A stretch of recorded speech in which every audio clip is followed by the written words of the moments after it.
በስመ አብ ወወልድ ወመንፈስ ቅዱስ አሐዱ አምላክ አሜን።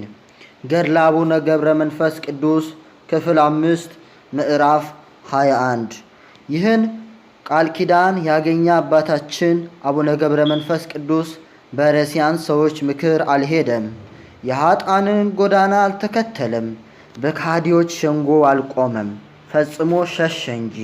እንደ አንበሳ እንደ ነብር ገዳማትን ዞረ፣ ከዋዘኞች ጋር አልሄደም፣ ከነሱም ጋር አንድ አልሆነም።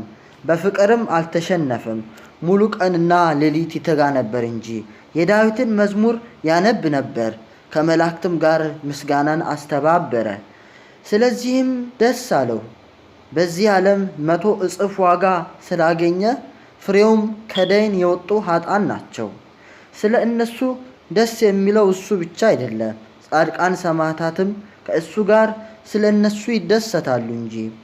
እነዚህ ነፍሳትም ከእነሱ ጋር በዓል ያደርጋሉ።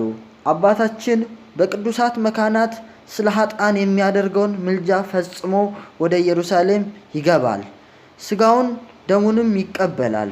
እንደሱ ከሆኑት በቀር ከሰው ወገን የሚያየው አልነበረም። ሥጋውን ደሙን ተቀብሎ በዚያ በደስታ ይውላል። እሱ ብቻ አይደለም፣ አስቀድመን የጠራናቸው ሁሉ እስኪመሽ ከዚያ ይውላሉ።